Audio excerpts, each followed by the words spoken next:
سيدي أنور، في التقاليد ديالنا يعني في الديور ديالنا المغاربية كنقولوا مول الدار ما يفرط، ولكن الضيف ما يتشرط. حنا ضياف عندك، وإن كان هذا الشيء على على الافتراضي، ولكن كما كان الحال حنا وسي وليد ضياف عندك هذا المساء.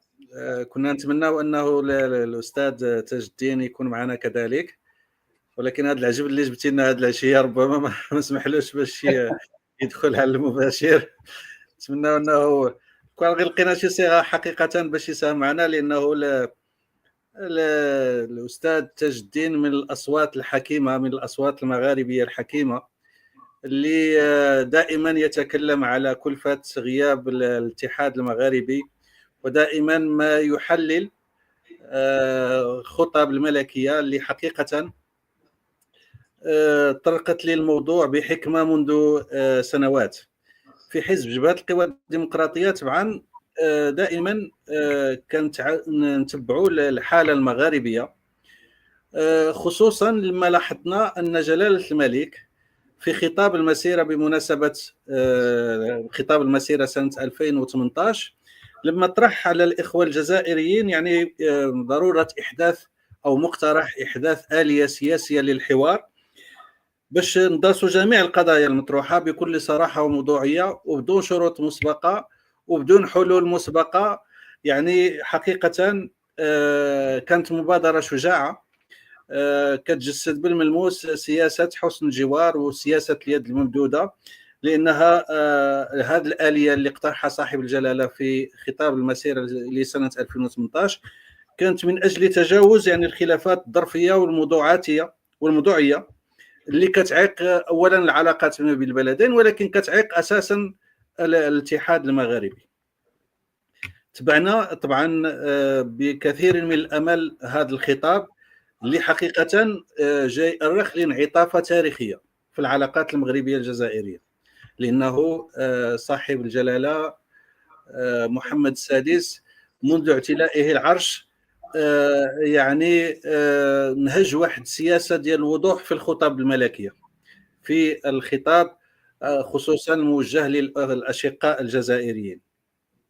في البداية كنا طبعا كنقولوا ما هذا الصمت المطبق اللي تواجه به هذا الخطاب الملكي، اللي حقيقة لأول مرة كيطرح الموضوع على الطاولة ديال النقاش بدون شروط مسبقة وآلية ديال الحوار السياسي.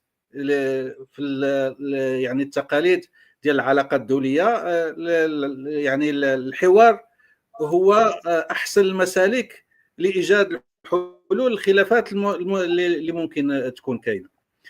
قلت في البدايه يعني تبعنا وكنا كنسالوا وشنو هذا الصمت اللي تواجه به الخطاب الملكي، ولكن التخوف ديالنا بدا كيكبر لما يعني عوض الاستجابه لهذا المقترح والجلوس الى طاوله الحوار بدينا كنشوفوا بعض المناورات اللي بدات في شكل تصعيد خطابي.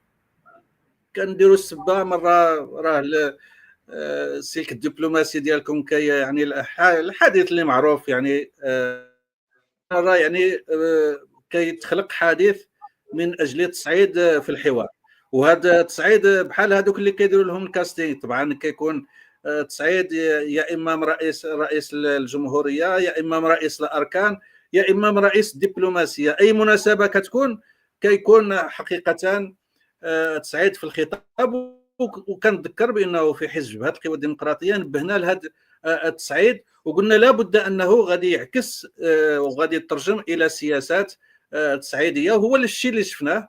طبعا تقطع الخط ديال الغاز، تقطع الحدود، تقطع الجو، تقطعت العلاقات، تقطعت الارحام الى غير ذلك من يعني السياسات العدائيه اللي شفنا وحنا كاملين طبعا وقفنا عليها.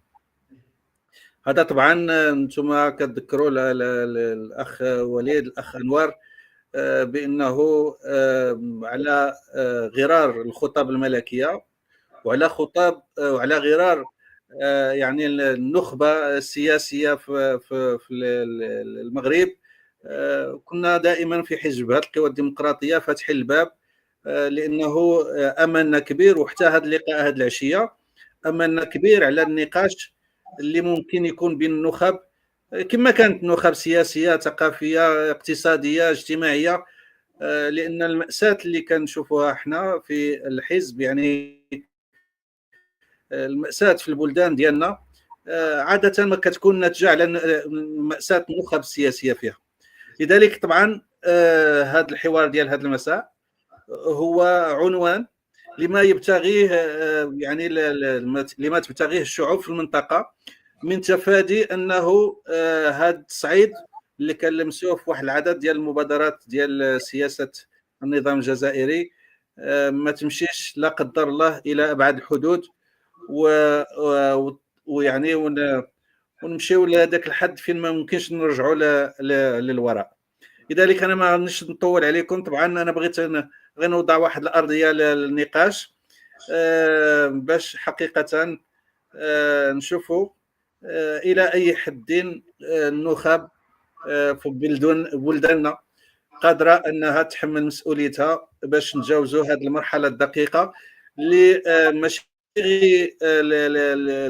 المنطقه ديالنا اللي كتعيشها، ولكن هي مرحله دقيقه وكتحمل جميع مؤشرات الغموض في كل يعني الابعاد الجيوسياسيه طبعا، ومن الناحيه الاقتصاديه، وكذلك من الناحيه ديال التحولات